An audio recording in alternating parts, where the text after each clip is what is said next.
من یه مسئله خودم الان جعل میکنم، میگم من عرف المعرف حلت به ندامه. من الان میخوام آقای دکتر امیر اسماعیل آذر رو معرفی کنم که ایشون خیلی خیلی از خود من معروف ترن و بالاخره جسارتی است خدمت ایشون و من از ایشون واقعا تشکر میکنم که در اولین مرحله خواهش ما را پذیرفتن و اینجا در موضوعی که در اون سوی مرزها درباره مولوی در ترجمه، تفسیر و کارهای دیگه انجام داد. استاد دکتر امیر اسماعیل آذر دانشیار دانشگاه هستند، عضو تمام وقت هیئت علمی و مدیر گروه کارشناسی ارشد دانشگاه علوم و تحقیقات هستند، عضو پاره وقت مرکز حقوق و اخلاق پزشکی دانشگاه شهید بهشتی هستند، قائم مقام انجمن علمی ادبیات تطبیقی ایران هستند، دبیر کمیته شعر شورای عالی انقلاب فرهنگی، رئیس کمیته نامگذاری ثبت احوال، استاد مدعو دانشگاه چارلز در کشور چک، مترجم و محقق که با آثار ایشون و مخصوصاً با چهره ایشون و لحن ایشون و صدای ایشون در صدا و سیما آشنا هستید. ایشون کتاب‌های متعددی دارن که من یکی دو تا از اونها را که خودم دیدم و خوندم و استفاده کردم اسم میبرم. ادبیات ایران در جهان که کتاب بسیار زیبایی است، حافظ هم در آن سوی مرزها مثل سخنرانی امروز در مورد حافظ و ترجمه شاهکارهای ادبی جهان. و ایشون سخنران در ایران نیستند، در صدا و سیما نیستند، در خیلی از کشورهای جهان سخنرانی کردند. در خدمتشون در گرجستان بودیم، در اونجا سخنرانی کردن، در ترکیه باز ما در خدمتشون بودیم. الان سخنرانی ایشون در مورد مولوی رو در آن سوی مرزها در خارج از ایران و ترکیه جستجو میکنن و انشالله از بیاناتشون استفاده خواهیم کرد. خواهش میکنیم از تشکر میکنم. اون آفتاب خاور در خان ماست امشب، قرص سپهر گردون مهمان ماست امشب، از آسمان جانان نازل شده است قرآن، آیات قاب قوسین در شان ماست امشب.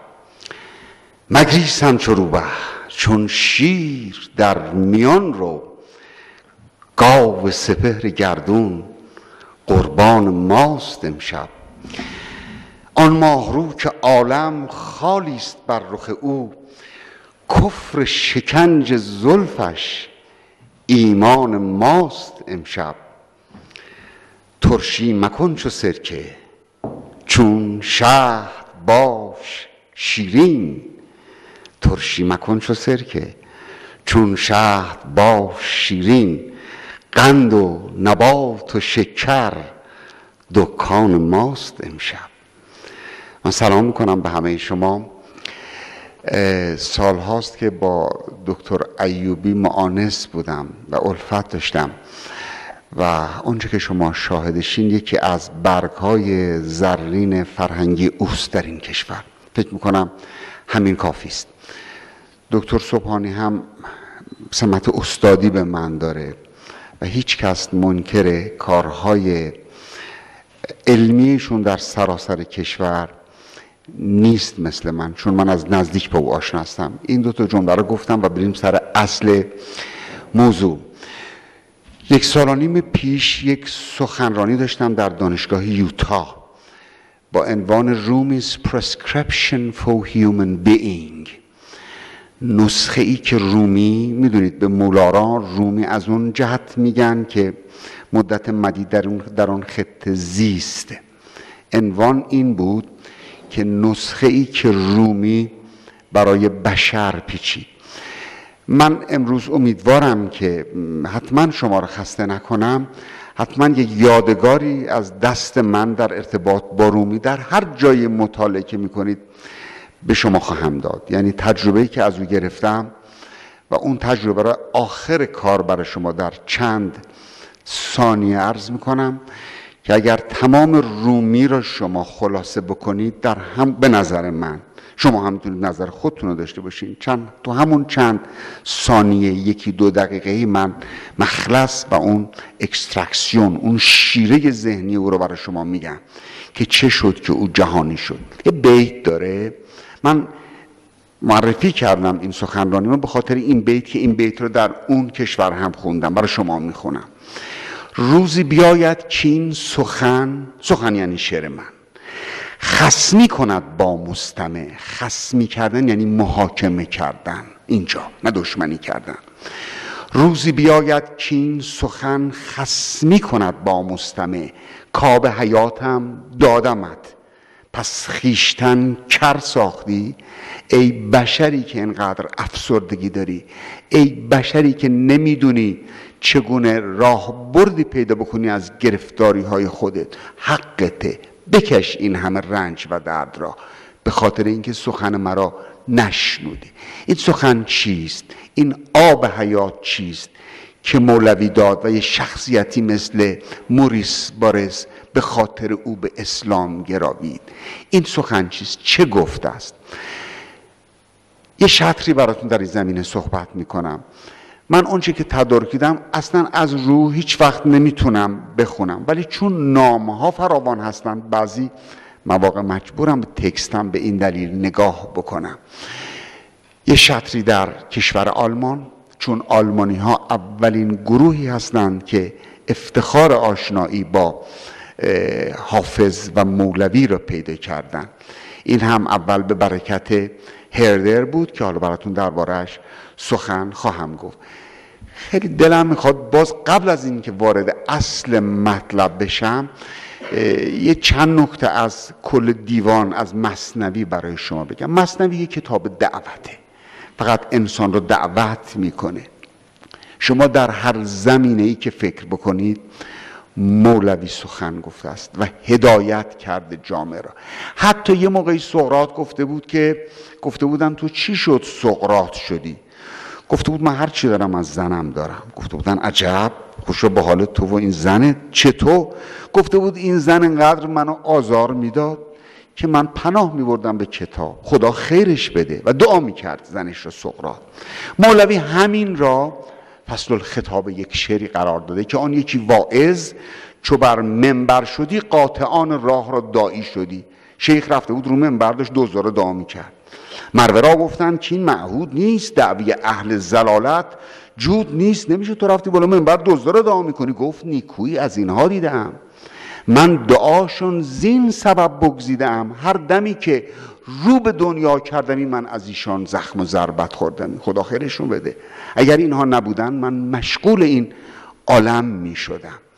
شما ببینید یه واژه میگیم، ما بارها باش برخورد کردیم، آدم احمقیه. همه ما گرفتاری همچین آدم هایی تو زندگیمون شدیم، ولی وقتی تصویر میکنه احمق را شما نگرشتون بیشتر میشه. شما اگر یه احمقی رو ببینید هیچ وقت دیگه نگران نمیشید. من فقط 1-2 نمونه برای شما عرض میکنم و میرم سر سخنی که پیرامونش باید بپردازم به اون. ببینید که چگونه او میچینه کلام را، چگونه سرو میکنه، چگونه اهدا میکنه. اولا پای حضرت مسیح را پیش میکشه، چون میخواد حرف خاص بزنه که حضرت عیسی به کوهی میگریخت، شیرگویی خون او میخواست ریخت.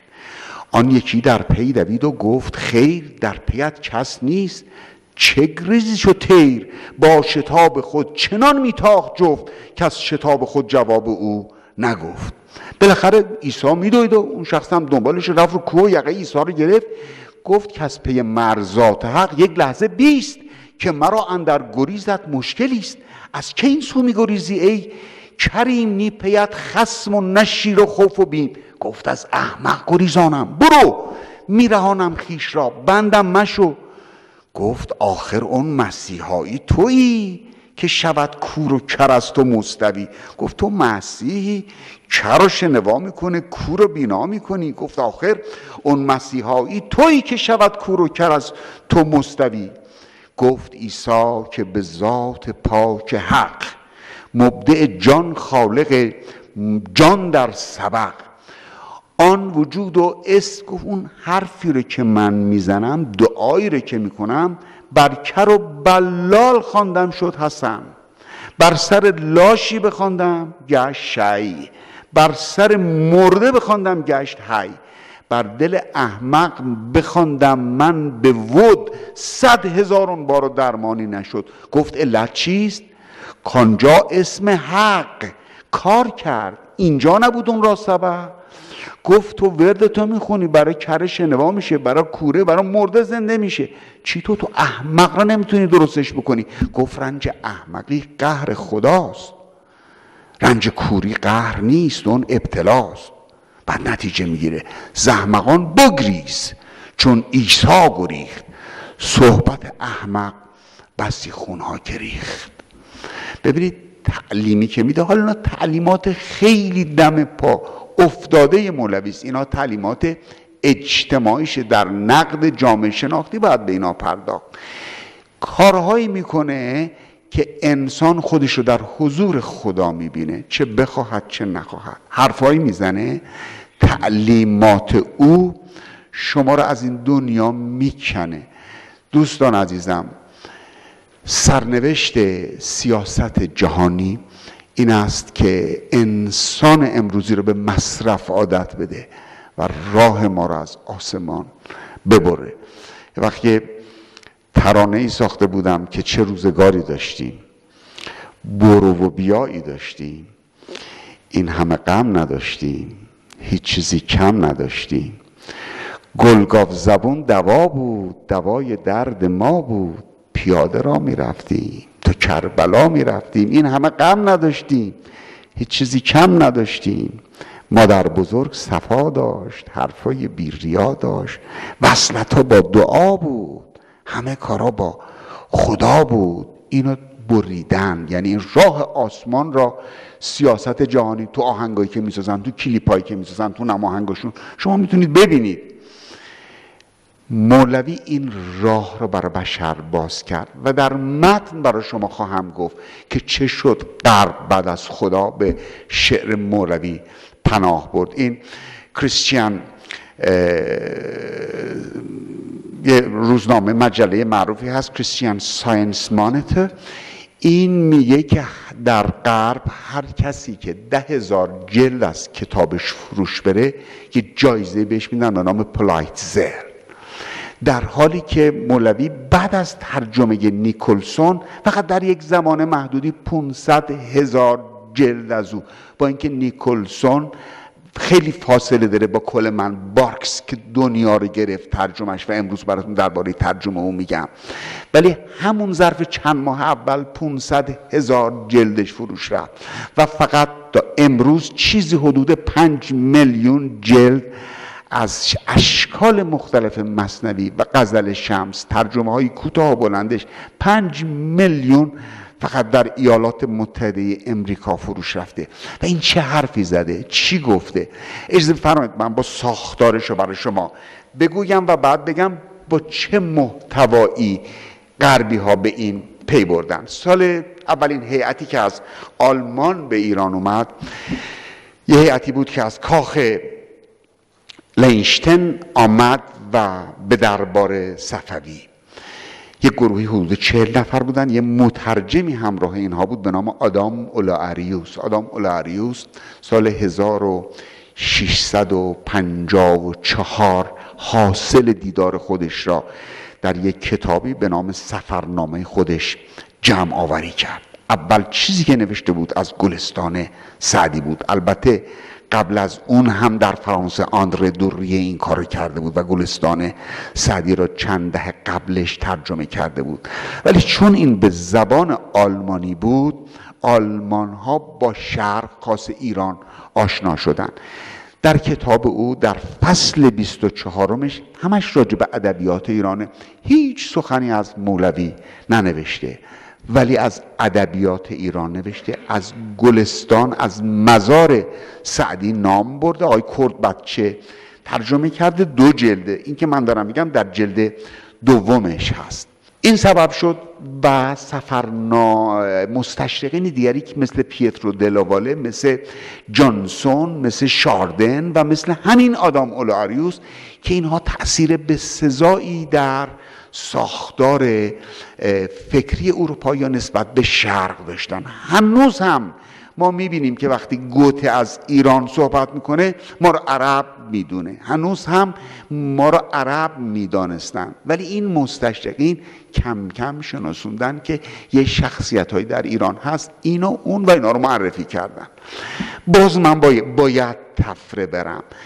سعدی بیش از و پیش از همه، بعد از البته خیام و ترجمه فیتزجرالد، تو اروپا شهرت گرفت و شهرتش به قدری بود که رئیس جمهور فرانسه کارنو اسم سعدی رو خودش گذاشت و لقب سعدی کارنو گرفت و جد او، نیای او لازار کارنو، با خوندن سعدی آرام گرفت. یه آدم خشنی بود و لازار کارنو، سعدی کارنو و مادام رولن اینها کسانی بودند که میخواستن گلستان سعدی رو در ساختار کشورشون بیارن، ولی به سر همشون بلا آوردن. سعدی کارنو رو گوشه گیر کردن، مادام رولن را زیر گیوتین بردن و دلایلش دیگه حالا از بحث همش هم میدونیم، ولی در جوف بحث ما نیست. بعد از اینکه کم کم آشنا شدن، یه شخصیتی به نام یوهان گوتفرید هردر سال 1812 برای اولین بار حافظ رو ترجمه کرد. حافظ که میگم ترجمه کرد یعنی یک سوده 10-15 تا غزل و این یکی از ابزار دست گوته شد. بعد از اینها چند اثر گوته ازش استفاده کرد برای خلق دیوان غربی شرقش که یکی از آنها همین ترجمه هردر بود از حافظ. اینها که اسم بردم کم کم غرب را با ما، یعنی با ایران و با شرق آشنا کردن. ولی میرسیم سر شخصیتی به نام ژوزف فون هومر شلگل. این شلگل عاشق ایران شد و زبان عربی و فارسی رو در کالج سلطنتی اتریش یاد گرفت و بعدها چه شاگردان بزرگی مثل فردریش روکرت که حالا میگم تأثیر روکرت باز به آن ماری شیمل. این زنجیره شناخت از رومی چگونه در آلمان شکل گرفت، البته اوجش را خواهم گفت در انگلیس و نهایت در امریکاست.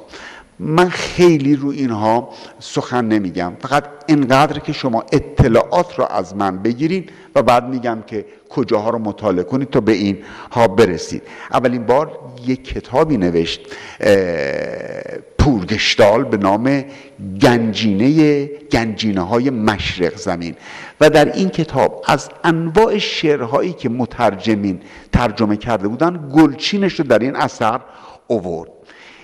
یه بخشی حدود 10-12 تا قسمت ها و قصه های مولوی را یک شخصیتی به نام ولنتین فریهر فون هوسارت ترجمه کرده بود که ترجمه اونو برای اولین بار در این کتاب گنجینه های مشرق زمینش اشلگر به اصطلاح پورگشتال آورد. حالا اشلگر هم یکی از دوستان همین پورگشتاله که او هم خیلی خدمت به شرق کرد. به عربی و به ترکی هم کتاب هایی نوشت. یادمون باشه که تمام اینا چند تا زبان رو میدونستن: فارسی، عربی، اردو، ترکی. حداقل زبان هایی که اینا از شرق میدونستن این 4 تا زبان بوده و همشون هم میدونستن و خوب هم میدونستن. بعد از این شخصیت یعنی هومر پورگشتال ما با یه شخصیت بسیار بزرگی مواجه میشیم به نام فردریش روکرت. روکرت همونی بود که قرآن رو خوند، ترجمه کرد، چون میدونست که راه ورود به مثنوی قرآن مجید است و اگر اونو بخونه بهتر میتونه به مضامین مثنوی پی ببره. برای اولین بار قرآن را روکرت در آلمان ترجمه کرد.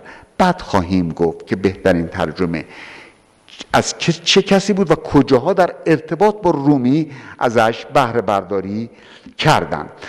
روکرت 44 غزل از غزلهای دیوان کبیر مولوی را ترجمه کرد به اضافه قرآن.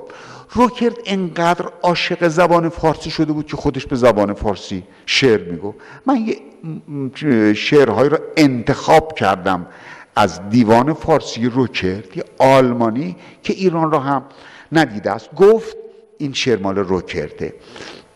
البته این را هم به استقبال رفته از یک جایی، یک قسمتی در نفحات الانس جامی. من اون جامی را یک دو سطره میخونم که بدون این روکرت وقتی این شعر رو گفته پیش متنش چه چیزی بوده. سریر باب بهشت است که ما میشنویم.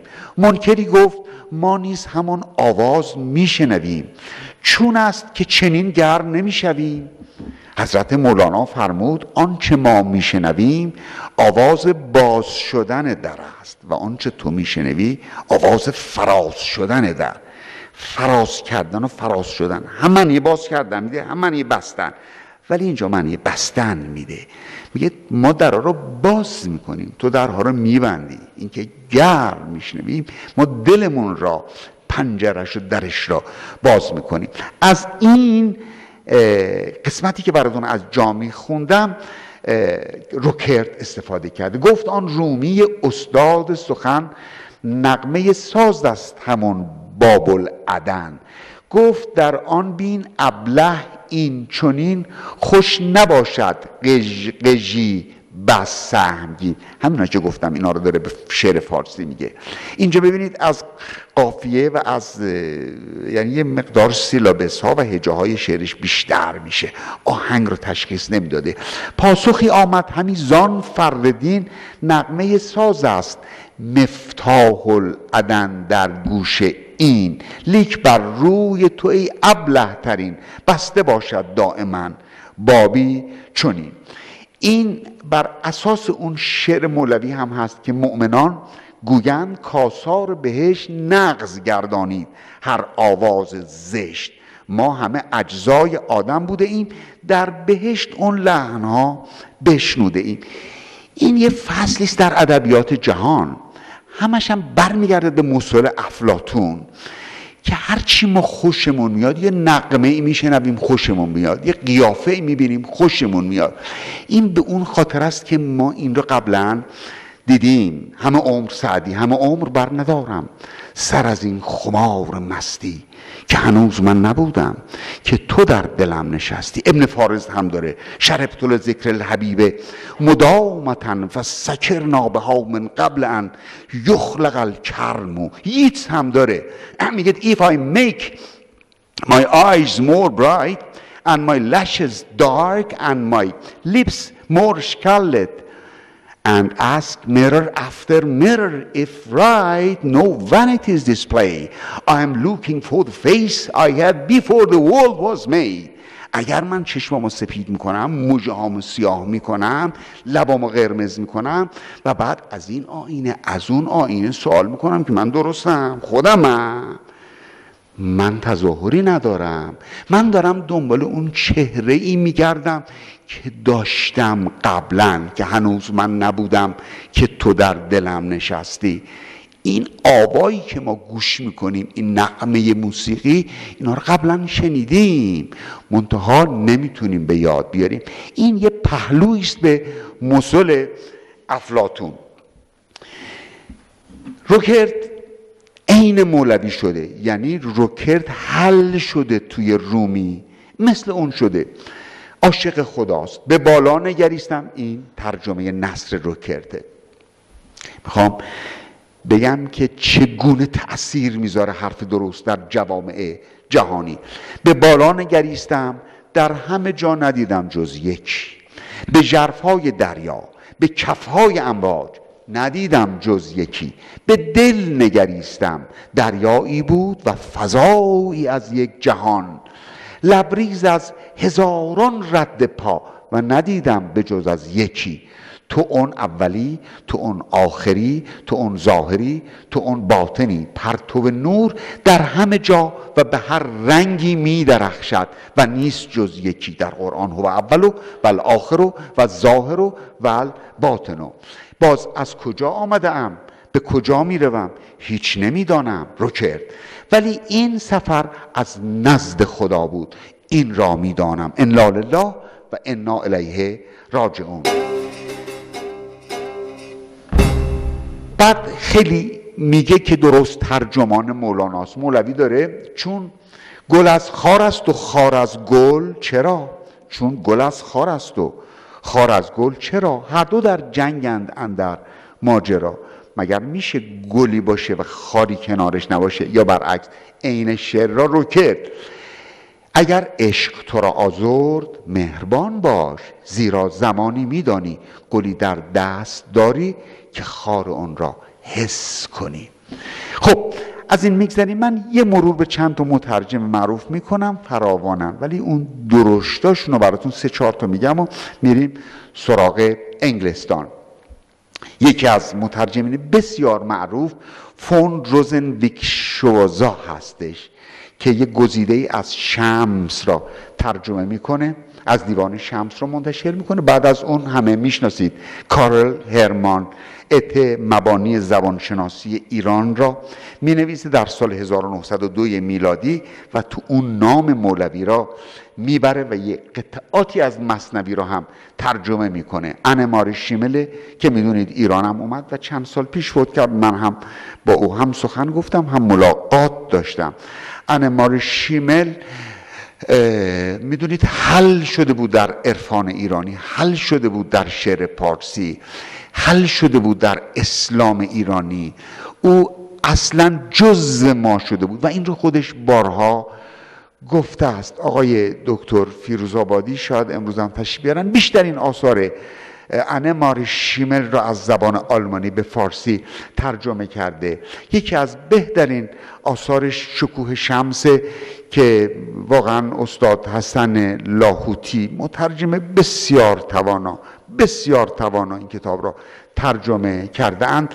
و یکی هم شعرش من بادم و تو آتش I'm the wind and your fire.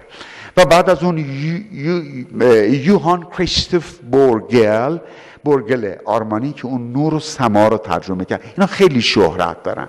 من از چند تا ایرانی هم تو آلمان نام میبرم. یکی سیروس آتابای هست که واقعا دستگیر بوده همه مترجمین معاصر و زیباترین شعرهای کهن آسمانی ها، یعنی یه جنگی از شعرهای عرفانی ایرانی ترجمه کرده است که مولوی هم بخشی از اونه.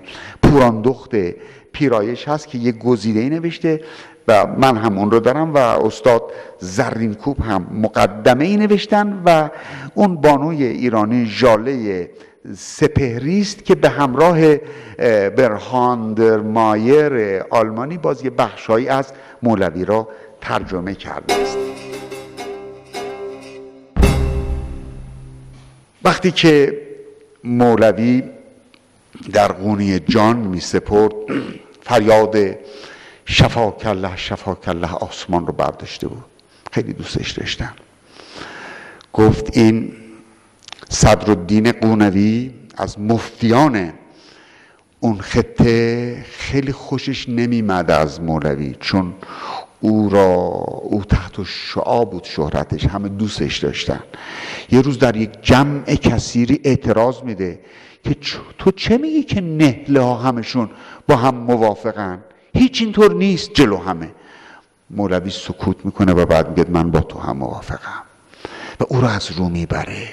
طوری بود که وقتی فوت کرد از تمام نهله ها، از تمام ادیان کنار مزار او بودن و براش اشک میریختن. بعد براتون کوتاه خواهم گفت چرا. به یک کشیش مسیحی گفته بود ما هر دو عاشق یک اقیانوس هستیم ولی از دو جوی به این اقیانوس میریزیم، ولی بالاخره خاتمت سخن این که هر دو به یک اقیانوس خواهیم پیوست. یک مسیحی وقتی روی پاش میفته و میبوسه پای رومی را، وقتی بلند میشه رومی را نمیبینه، میبینه او هم روی پای او افتاده است. او اهل تسامح بود، او اهل پذیرایی و پذیرش بشر بود که حالا براتون میگم. یه 2 تا نکته مهم و یادگار براتون خواهم گفت. شاید البته شما بهتر از من بدونید. من به خیالات خودم رجوع کردم و اینطور میگم، ولی نشنیدم، به جایی نخوندم. اون چه که برداشتم بوده برای شما خواهم گفت، ولی شکی ندارم که یه چیزایی توش هست که مرا به هیجان آورد. این رابرت بلای همونه که خیام را به فیتزجرالد داده بود. میدونید که رابرت بلای یک کتابی میده به فیتزجرالد و میگه این کتاب دوست داشتنیه، تو اینو ترجمه کن. فیتزجرالد فارسی خودش رو تقویت میکنه و خیام را ترجمه میکنه. هیچ یادم نمیره در یک جزیره ای، من اونجا مترجم بودم، به نام آروبا، یه بانو ایراننده ما بود، یه هیئتی از ایرانی بودیم و اینها. گفتش که شما، خیلی سال پیش گفت شما اهل کجایین؟ گفتیم نمیشناخت. گفتم که دیدم کتاب شعر جلو روشه. گفتم تو شعر میخونی؟ گفت آره.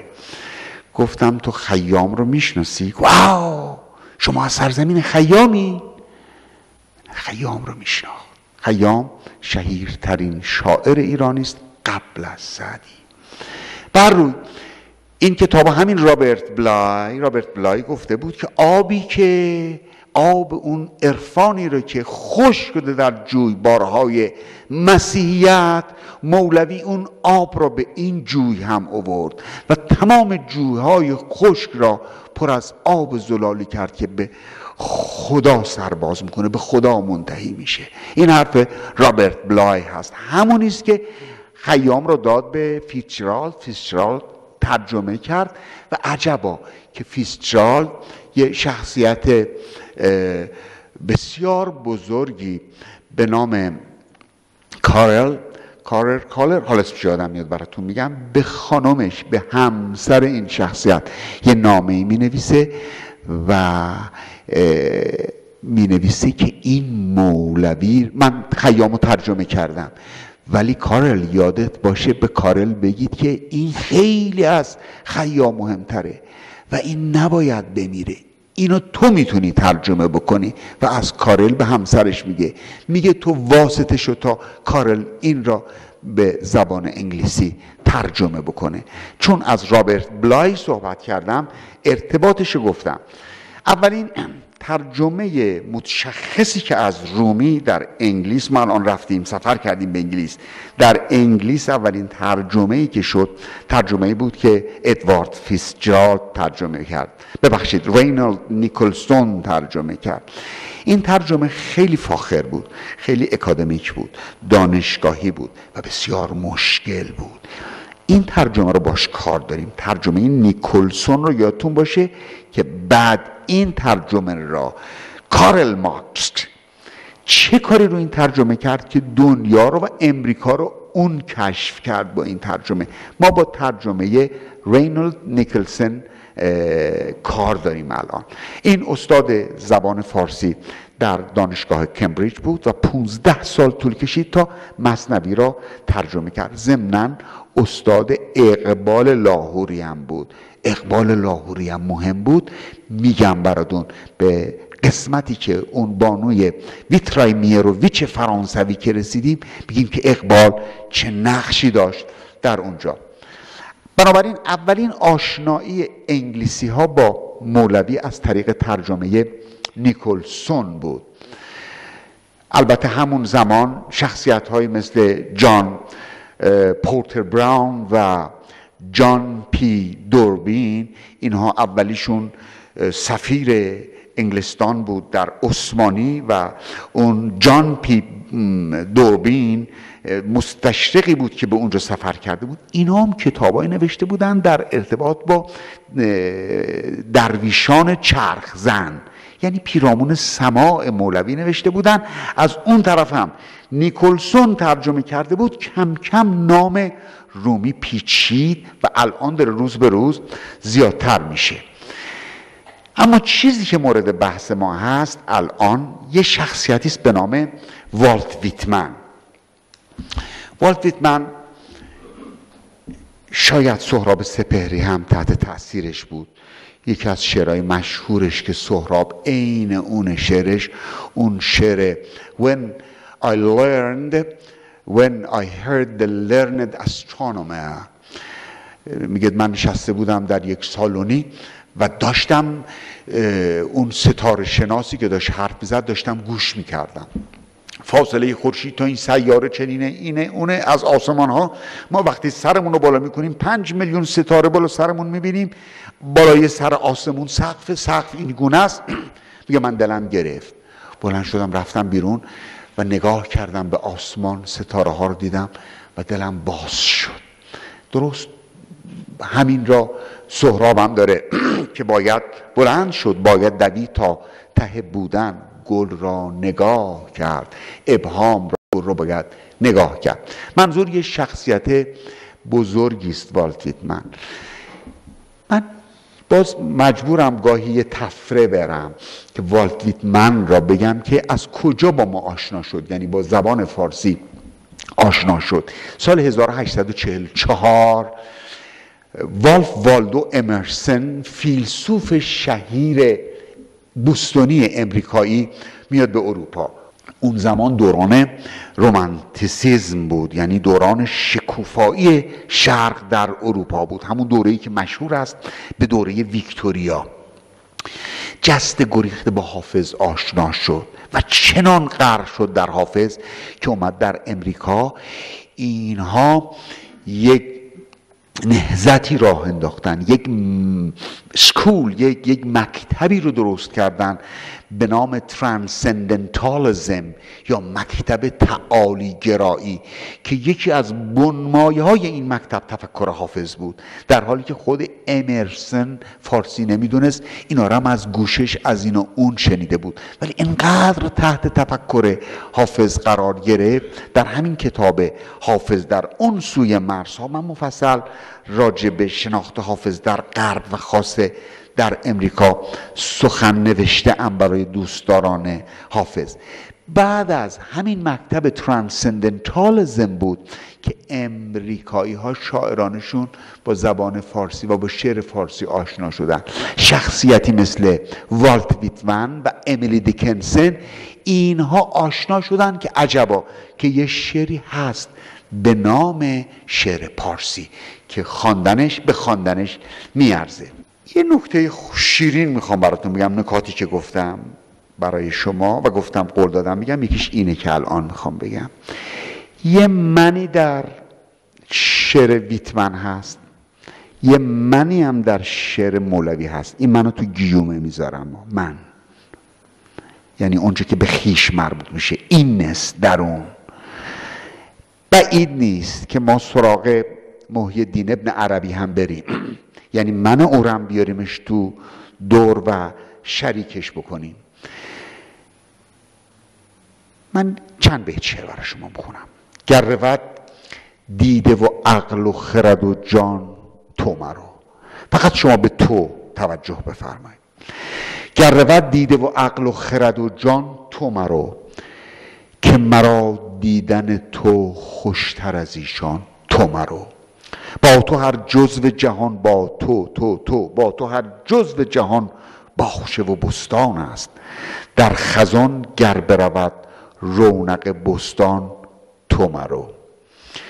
گر نباشد ز ملال تو بخوانم 100 بیت، ای ز 100 بهتر و از 18,000 آسمان.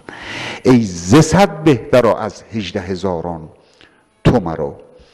هست تومار دل من به درازای ابد، برنوشته ز سرش تا سوی پایان تو مرا. این تو کیه؟ تمام ترانه هایی که تو عالم هست یه تو توش، تمام آهنگایی که یه تو توش. ما هممون تو زندگی دنبال یه تو میگردیم، نمیدونیم این تو کیه. اون ترانه‌ای که روش نقد کردیم که وقتی تو نیستی پیشم میمیرم و زنده میشم، وقتی تو میری میمیرم. این تو کیه؟ این تو کجاست؟ این تو یه من داره. این من مولوی با این تو یکی شده. تمام چرخش درونی مولوی این منشی که به سوی این تو داره میره. این منو بهش میگن من مقدس. همین والت ویتمن میگه این من چه من با شکوه و عظیمی است. این همون منه که حلاج گفت انا الحق، این همون من است. اینا یه منی دارن که من راجع به این من 2-3 دقیقه میخوام برای شما بگم. این از مولوی بشنوید. آن یکی آمد در یاری بزد. تا اینو نگم نمیتونم حرفمو بزنم. آن یکی آمد در یاری بزد، گفت یارش کیستی ای معتمد؟ گفت من. گفتش برو هنگام نیست، بر چنین خانی مقام خام نیست. چون تویی تو هنوز از تو نرفت، سوختن باید تو را در نار و تفت. رفت اون بیچاره سالی در سفر، در فراق یار سوزید از شرر. پخته گشت اون سوخته پس بازگشت، باز گرد خانه انباز گشت. حلقه زد بر در به 100 ترس و ادب، تا به نجهد بی ادب لفظی ز لب. بانگ زد یارش که بر در کیست آن؟ گفت بر در هم تویی ای دل ستان. گفت اکنون چون منی ای من درا، نیست گنجایی 2 من در یک سرا. همه دنیا در این من خلاصه شدن و این من در همه دنیا خلاصه شده. به این شعر محی الدین گوش بکنید. لقد صار قلبا قابلا کل صورت، فمرعى لغزلان و دیر لرهبانی و کعبة طائف و مصحف قرآنی. ادین بدین الحب عنا توجهت رکائبه و الحب دینی و ایمانی. قلب من پذیرای همه صورت هاست.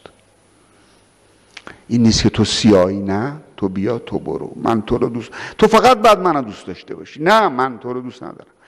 لقد صار قلبا قابلا کل صورت، قلب من پذیرای همه صورت ها. قلب من چراگاهی است برای غزالان وحشی و معبدی است برای ترسایان.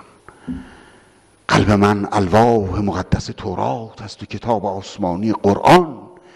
و دین من عشق است و ناقه عشق مرا به هر کجا خواهد به سوی خود سوق میدهد و این است مذهب و ملت من. این حرف مولوی است که خدا و عشق همه جا هست. والله مغرب و المشرق فاینما تولوا فثم وجه الله ان الله واسع علیم. همه جا خانه یار است، چه مسجد چه کنشت همه کس طالب یار است. چه هوشیار و چه مست من و تو چون نماند در میانه. چه مسجد چه کنشت چه دیر خانه، چه فرقی میکنه؟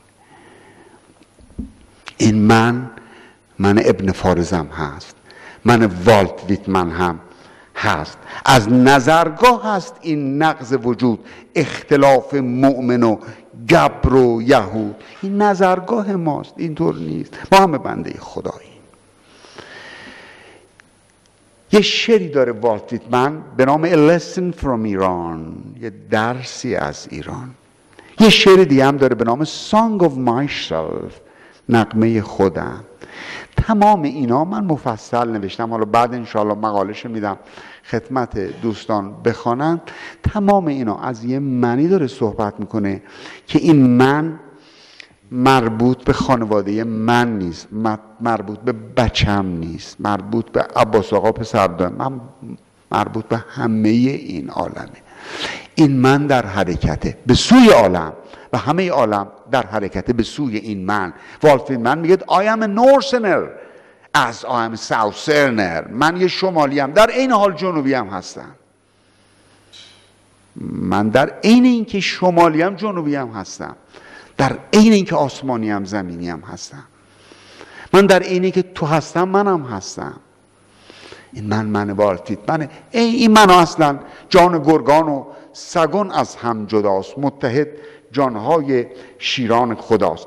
گوش کنید، ترجمه کردم این شعر از والت ویتمن. خدا با ما همراه است، خدا و جهان همه یکی هستیم، که یکی هست و هیچ نیست جز او، وحده لا اله الا هو. زیر درخت بلود با شاگردانش صحبت می کند و می گوید الله به تمامی در هر زندگی و وجودی جاری است.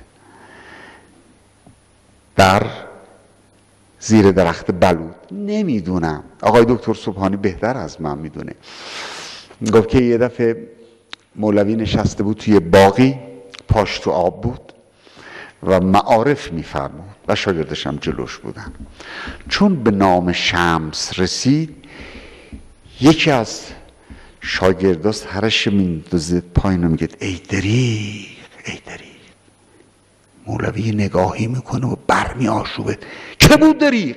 دریغ از چه؟ که چه؟ برای چه؟ دریغ از کجا؟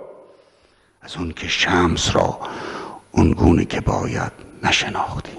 اینو اون شاگرده میگه به روح پاک و مطهر پدرم که اگر شمس را نشناختید به هر سر موی من 1000 شمس آونگان است.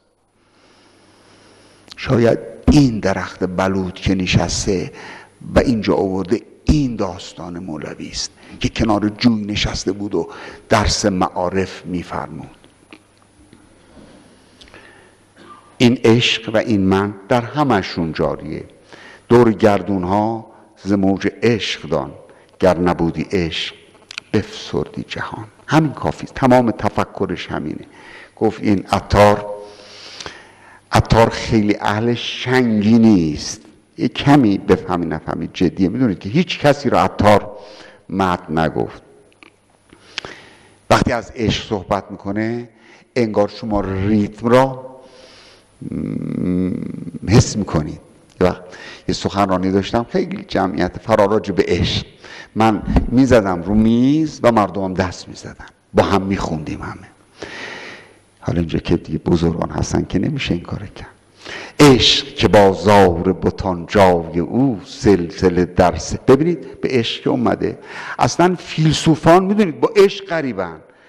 اولین بار صدرای شیرازی شیخ المتعلهین گفت نکنه یه خبری باشه، در اون اسفار خودش اون بخش 4مش رو بخونین، از یه عشق علل اطلاق صحبت میکنه. جاش نیست من براتون باز بکنم. عشق که بازار جهان جای اوست، سلسله در سلسله سودای اوست. گرمی بازار خراب است عشق، آتش دلهای کباب است عشق. گفت به مجنون صنمی در دمشق، کی شده مستغرق دریای عشق. عشق چه و مرتبه عشق چیست؟ عاشق و معشوق در این پرده کیست؟ عاشق یک رنگ حقیقت شناس گفت که ای محو امید و هراس. نیست در این پرده به جز عشق کس، اول و آخر همه عشق است و بس. هو اول و الاخر و الظاهر و الباطن هم حرف بود که فردریش روکرت هم ترجمه کرده بود. این شاعر انگلیسی همین رابرت بلای میگه، این یه مستشرق دیگه، اینا اهل همشون کمبریجی هستن، از اصحاب کمبریجن. یه حرفی زده خیلی من رو این وقتی میخوندم متن اصلیشا که مولوی به ما جواز از اینجا به اونجا رفتن رو داده. هرچی فکر کردم که این چه معنی میده، که یعنی چه که خب آدم میخواد بره اونجا، خب بلند میشه میره اونجا، این دیگه جواز نمیخواد. ولی به این رسیدم. حالا من ترک کردم، شاید شما به بهتر از حرف من برسید. خب ما یه این سوئی داریم، یه اون سوئی داریم. بذارید یه شعر کوتاه براتون از جبران خلیل جبران بخونم، شاید جوابشو بتونیم از اون بگیریم. یه شعری داره که دونا تاری در جا نزن. مارچ آن، برو جلو. To go forward is to move toward perfection. جلو رفتن به طرف تکامل رفتنه. آمده است که ابو سعید ابوالخیر میرفت توی مسجدی منبر. یه روز وقتی میرفت منبر شلوغ بود مسجد، خیلی جمعیت فراوانی بود. این خدام مسجد داد کشید خدا پدرش بیامرده، تو اتوبوس هم دیدین آقا برو جلو برو جلو، دیدین که میگن. خدام مسجد فریاد کرد که خدا پدرش بیامرزه، یه قدم بره جلو جا باز شه. شیخ از منبر اومد پایین. گفتن شیخ منبر نکنی. گفت نی، حرفی که میخواستم عمری از این منبر بر مردم بگویم آن خدام به جملتی بگفت خدا پدرش بیامرزاد که یک قدم پا پیش فرانها، یک قدم بره جلو. اصلا یکی از ملاحظات افسردگی اینه که ما جلو نمیریم، پیش نمیریم. اینا که شنا بلد نیستن دیدین میزنه دست اینور، باز نگاه کنه سر جاشه. خدا پدرش بیامرزه که یک قدم بره جلو. و یه شعری با همین عنوان داره، اون بچه ای که میرفت جلو و هر چیزی رو میدید همون میشد. یعنی بچه وقتی میرفت جلو ساختمان میدید خودش مثل ساختمان میشد، گربه میدید خودش مثل گربه میشد، همون میشد. مولوی داره که طالب هر چیز ای یار رشید غیر آن چیزی که میجوید ندید. یه وقت یادم خیلی سال پیش، یعنی 7-8 سال پیش، هنوز این تاکسی ها 2 تومانی بودن، یعنی یه کورس به قول خودشون 2 تومن میگرفتن. من مسافر آخرش بودم، عقب نشسته بودم، با رفیق شوفر جلو بودم. یه کوپه آدم اونجا وایسته بود، 7-8 نفر. گفت عباس آقا، گفت بله. گفت اینا همه 2 تومنی اندان. یعنی آدم ها رو یکی 2 تومن میدید. چرا؟ برای اینکه دنبال 2 تومنی میگشت. طالب هر چیز ای یار رشید غیر از اون چیزی که میجوید ندید. من سری میرم، خیلی چیزای زیبا براتون در آوردم، ولی بذارید برم حرف آخر را از کالمن بارکس بذارم. یه 3-4 دقیقه راجع به فرانسوی ها براتون صحبت. اونام خیلی عجیبه، دوست خواهید داشت. من فکر میکنم اگر همین را از این سخن من شما دریافت کرده باشید، این نام بارکس، بار برای اینکه یادمون نره، کس، من، تو، یه کسی، بار، کس، بارکس، اینطوری بخونید برای اینکه یادمون نره. کل من بارکس. این بارکس یه کار عجیبی کرد. اومد در قرن، اولا مولوی وقتی گل کرد که مردم امریکا گرفتار بودن. از سال 1960 به بعد، یعنی جنگ ویتنام بود، مردم عصبی بودن از این جنگ. هیپیزم درست شد، هیپیا درست شدن، اعتراض با لباس شد، بعد موسیقی راک اومد، موسیقی های سر و صدادار. بعد مردم امریکا رفتن در عرفان زن جستجو کردن و دنبال آرامش میگشتن، جنگ رو دوست نداشتن. اینجا بود که تعلیمات مولوی شروع کرد گل کردن و کالمن بارکس کسی بود که کبریتا زد و همه جا رو شعله ور کرد. ببینید چی کار کردی.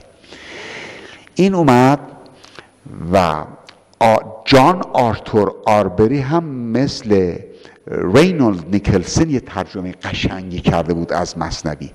اومد این ترجمه رو برداشت و به شعر سنتی آزاد روز امریکا برگردون. یک کلمه هم زبان فارسی نمیدونست. کالمن بارکس اومد و ترجمه‌ای که جان آرتور کرده بود، آربری، میدونید قشنگترین ترجمه قرآن را به انگلیسی آربری کرده، چون استاد زبان عربی هم بود و به قدر این به اسلام گرویده بود از نظر ذهنی و تواریخ و بهترین ماجراهای طول تاریخ اسلام را بین غربی ها همین جان آرتور آربری نوشته است. این افتاد به دست کالمن بارکس و آمد و این ترجمه را تبدیلش کرد به زبان امروزی امریکایی ها. من دوستا تیکشه میخونم، خیلی جالبه. Drunks fear the police. به جای شحنه از پلیس استفاده میکنه. مستان از پلیس میترسن. The drunks fear the police. Police himself is drunk. خودش هم مسته. People love them both. اما مردم هر دوشون دوست دارن. هم شحنه رو دوست دارن، با کسی مردم جنگ ندارن. هم شحنه رو دوست دارن، هم پلیس رو دوست دارن. People love them both. هر دوتاشون مردم دوست دارن. Like different chess, پیسز، درست مثل قطعات مختلف شطرنج. آره گفتش که مستا میترسن از پلیس، پلیس خودش هم مسته، مردم همشون رو دوست دارن، درست مثل مهره های شطرنج. چون شما یه مهره شطرنج رو نمیتونین حذف کنین، اگه حذف کنین دیگه بازی نمیشه کرد. pale sunlight، خورشید رنگش پریده است. pale the wall، دیوارم رنگش پریده است. love moves away، عشقم فرار کرده است. the light changes، دیگه نورام نیست، نورام عوض شدن. I need more grace than I thought، من این موقع از همه چی بیشتر به لطف خدا نیاز دارم. واقعا وقتی که این داستان، این یه شعری داره ویلیام بلیک به نام چمنی سویپر، چمنی سویپر، دودکش پاک کن. یه بچه یتیمیه که یه بدترین و پایین ترین و کثیف‌ترین شغل دودکش پاک کنیست. تو این دودکش ها میرفتن سابق پاک، اینا سیاه بودن، معمولا میشستن تا بارون بیاد، زیر بارون تمیز میشدن. اینقدر پولگیرشون میمد که نمیرن. لیسر شب و کنار یک مغازه این میخوابید. یه شب لیسر خواب میبینه کنار مغازه اون بچه یتیمه. میدونید که اینا یتیم اشکال رومانتیسیزمه، تو شعر فروغ هم فراوونه. یعنی یکی از نشانهای شاعران رومانتیک پرداختن به این چیزا، از جمله یتیمه. میگه که خواب میبینه که این لیسر را توی تابوت آبنوسین خوابوندن.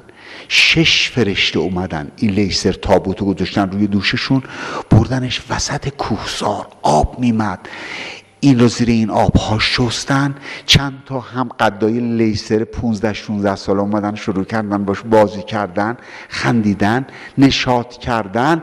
یه مرتبه لیسر از خواب بیدار میشه، ببینه همون لیسر چمنی سوپر هست دم اون دودکشه و پشت اون مغازه و ستیق خورشید رو چشمشه. بعد لیسر سوال میکنه این که دیشب این خواب رو دیده چه جوری میتونه زندگی رو ادامه بده؟ وقت بعد میگه the grace of God، با لطف خدا، و به لطف خدا ختم میشه کارها. خب ما فقط یه 2 نکته هم تو فرانسه براتون بگم، مخصوصا از این بانویی که اول شعرش رو گفتم. یه بانویست به نام ویترای میروویچ. این بانوی فرانسوی است. این حق داره به گردن همه فرانسوی ها در ارتباط با مولوی. یک روزی یک کتابی از اقبال به دست این میفته. این اقبال رو میشناخته و برای اقبال لاهوری احترام قائل بوده است. کتابو که میخونه به زبان انگلیسی میبینه این اقبال تمام روی سخنش با مولویه و در تمام این کتاب داره مولوی را پیرامونش حرف میزنه. میگه این کیه که دیگه اقبال اینطور سرگشته اونه و شیفته اونه. میگه هرچی گشتم در فرانسه چیز راجب مولوی پیدا نکردم، راجب رومی پیدا نکردم. چون زبان انگلیسی میدونسته، چون آلمانی میدونسته، مراجعه میکنه به کتابخانه ها و کتاب های مفصلی به زبان انگلیسی و آلمانی پیدا میکنه. حیفه و بسیار حیفه که من یه نامی از یه شخصیتی که عاشق ایران بوده نبرم و اون سر ویلیام جونز هست. این جونز را واقعا باید ما به دیده احترام بهش نگاه بکنیم. این عاشق ایران بوده، عاشق ایرانی بوده. همه اینا، همین ویکتور هوگو گفته بود من قلمم ایرانی شده است. همین ادوارد براون گفته بود وقتی من فارسی گوش میکنم انگار نسیمی از محبت به گوش من میوزه. اون بانو ویترای یه بانوی که عاشق حافظ بود، این نمیتونست بیاد ایران، نتونست. اومده بود عکس مزار حافظ داده بود معمارات تو خونش، یه مزاری درست کرد من مثل اون مزار. تمام عمرش صبحانش رو میرفت کنار اون مزار نمادین حافظ میخون. شما اینا نمیدونید چگونه شیفته ایران بودن. این موریس بارس که فقط الان اشاره میرسم بکنم برای شما به اون. به هر روی این ویترای میروویچ شروع میکنه از مولوی و هی مثل دیدین که شما میرید تو آب یه وقت میبینید وسط اقیانوسی، یه وقت میبینه وسط اقیانوس خیال رومی است و این سبب شد که فرانسوی ها رومی را بشناسن. این ویرومیچ حتی 4-5 سال پیش هم بیمارستان بود.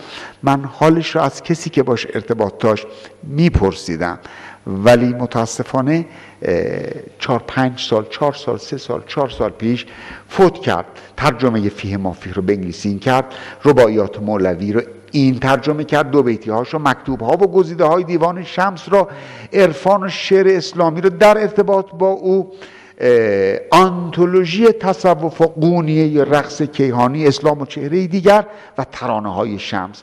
تمام اینا ترجمه هایی بود که این بانوی عزیز از او کرد. ضمناً ما هم عرب های فرانسویان عرب تبار، ترک های فرانسویان ترک تبار و ایرانیان فراوانی داریم، مثل همین دکتر نامور مطلق خودمون که پیرامون مولوی رساله ها و کتاب ها نوشته اند.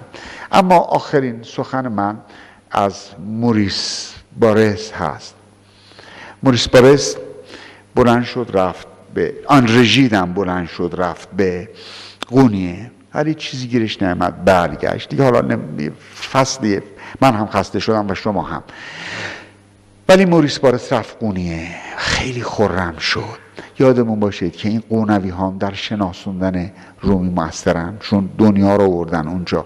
و من در یک جلسه ای که تمام صاحب منصبان کشورم بودند، از ریاست محترم جمهور و همه بودند و من هم اونجا سخنی داشتم، گفتم چرا نباید که سفری که ما داشتیم به خوی، این شهر عزیز و نازنین که همین آقای دکتر مرقاطی عزیز نفر نخست نشسته است، چه زحمتی کشید تا ما رو ببره به اونجا و صحنه هایی که از مشاعره گرفتیم. خانم دکتر آموزگار گفتن که هفته پیش در فرهنگستان من کتابی رو که برای آقای حداد عکس هایی رو که بزرگ فرستادم از مشاعره خوی، دست به دست میگشت عکس ها و تمنا داشتن که یکیشم بدن تو خونه ما باشه.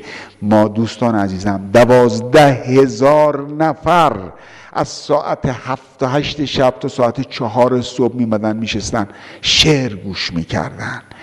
انقدر ما قطب فرهنگی عالم هستیم. امروز هم در سخنی که در صدا و سیما برای دانشجویانش داشتم، میدونی گفتم خسته حالم، اونجا به منبر رفتم آقای مرقاطی، گفتم که من این را هر وقت خواستین براتون علمی ثابت میکنم که ما قطب فرهنگی عالم هستیم. فقط کافی است الحمدلله این کتاب ادبیات ایران در جهان ما هنوز آقای علمی انتشارات سخن گرانش نکرده. شاید من از آقای دکتر ابتهی، این شخصیت فرهنگ مدار عزیز و قائم مقام همین سازمانی که شما درش هستین و این هم سهم داره به حد خودش در پیشبرد فرهنگ ما، خواهش بکنم که 30-40 جلد بگیرن و به دوستانی که منجا بنشون بدن، بخونید و غرورتون رو افزایش بدید که چقدر دست عالم جلو ما دراز هست. فقط باید بخونید و ببینید که اینها چه کار کردن با شعر و ادبیات و با ادبیات و عارفان و شاعران ما، اینها عشق بازی کردن. خب اجازه فرمایید که من یه دعا بخونم برای شما و با دعا تمام کنم. اول یه دعایی بخونم از حضرت امام علی، ببین چقدر قشنگه، و بعدم از یک بانوی موحد به نام امیلی برونته و این دعا رو هم یادگار براتون داشته باشی. اللهم اغفر لی ما تقربت به الیک بلسانی فثم خالفه قلبی. خدایا خیلی حرفا رو با زبانمون میزنیم ولی در دلمون چیز دیگری میگرده، به خاطر این دوگانگی ما رو ببر. اللهم اغفر لی ما انت اعلم به منی فان عدت فعد علی بالمغفره. رو کرد هم به همین اشاره میکنه. خدایا اگر ما برگشتیم از گناهمون، توبه کردیم برگشتیم، خدایا تو برنگرد، تو با ما باش. اللهم اغفر لی همزات الالحاظ و رمزات الالفاظ و شهوات الجنان و هبوات اللسان. خدایا به خاطر زخم زبان ها، به خاطر اشاره هایی که انسان ها را فریب میدیم، به خاطر اینکه ریا میکنیم و همه حقایق را با ریا در دلمون حبس میکنیم و نمیگذاریم کسی از درون ما آگاه شه، به خاطر همه اینها ما را ببخش. اما اون دعا، من فقط ترجمه دعا رو برای شما میگم. پدری نشسته است و روزنامه میخونه و کودکش، طفلکش، دخترکش نمیگذاره، سر صدا میکنه و اجازه نمیده که پدر به کار خودش مشغول باشه. پدر رو میزنه، تنبیهش میکنه، بخونم، بذار روزنامه رو بخونم. دخترک عروسکش بر میداره، از پدر جدا میشه و میره در اتاقک خودش. پدر ادامه میده روزنامه را، خواندن روزنامه را. وقتی فارغ میشه گوش میکنه، میبینه صدایی از دخترکش نمیشنوه. خیلی ناراحت میشه، بلند میشه، آرام به طرف اتاق دخترک میره. میبینه او گریسته و گریسته، عروسکش هم در آغوش گرفته و خوابش برده. یک دانه اشک روی گونه‌اش گیر کرده. زانو میزنه پدر و آرام با بوسه خودش این اشک را از روی گونه دخترک برمیداره، منقلب میشه. میگه خدایا اون گاهی که دستان ما از تو کوتاهه، تو با بوسه لطف اشک گناه را از روی گونه های ما بردار و بدرود.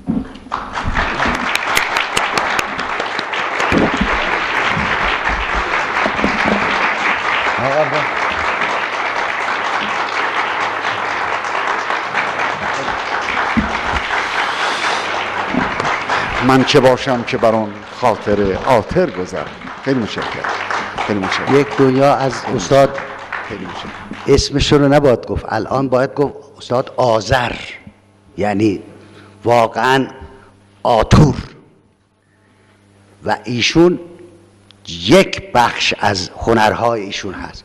برای من در یک سفر روی کاغذ کاهی، الان اینها هم رو کاغذ کاهی نوشتن، با خودکار معمولی شاید بیک 2-3 تا خط نوشته. من میخواستم بیارم، فراموش کردم و واقعا من اونها رو نگه داشتم که قاب کنم. و ایشون نوازنده ویولون هستند و کافی است که خدای دستش عاقبت ما رو به خیر کن. و دیدید که اینجا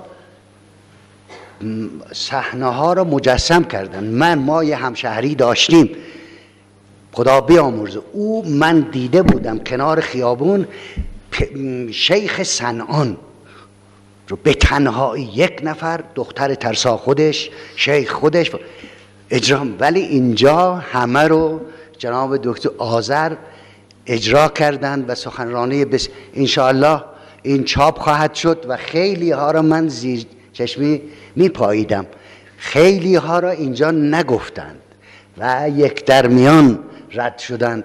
این رو انشاءالله چاپ شد و صدای ایشون که هست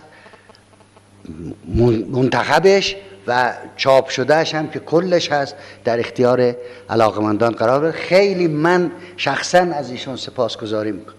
قربان شکرش میکنم. خیلی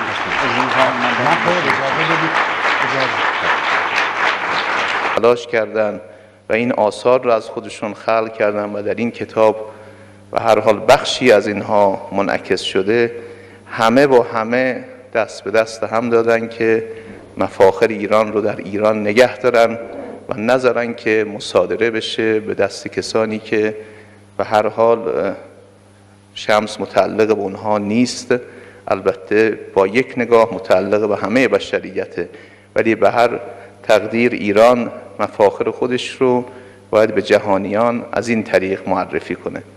این مقدمه رو عرض کردم که امروز این مجله به صورت نمادین در یک نشست و محفل صمیمی که شما عزیزان هستید رونمایی بشه، معرفی بشه و بعداً هم اگر خواستین از این مجله تهیه خواهید کرد.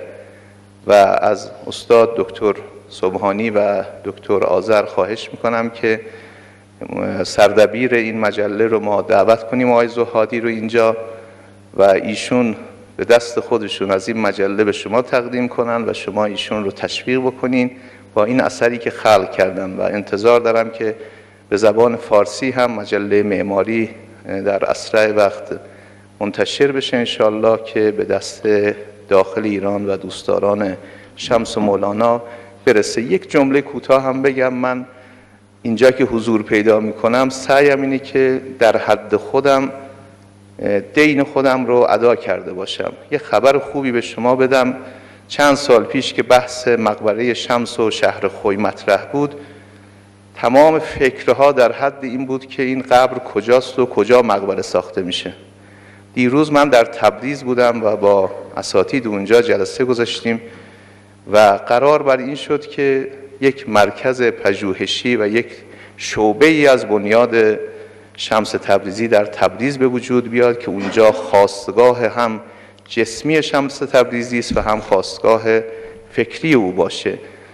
میخوام بگم که همین نشست ها، همین محفل ها، همین ماه گفتارها، اینا در رسانه ها منعکس میشه و الان تمام اهل ادب ایران دنبال این هستن که بیان مقالات رو از نو بخوانن و اینها رو در آثار خودشون منعکس کنن. من امیدوارم انشالله شعباتی از این در همه جای ایران روزی شاهد باشیم و این اساتید با حضورشون بتونن از اون دریا و اقیانوس دانش خودشون ما رو بهره‌مند کنن. آقای زهادی تشریف بیارن. کجا تشریف بردن؟ خب یک تشویقی بکنین این جوان عزیز رو.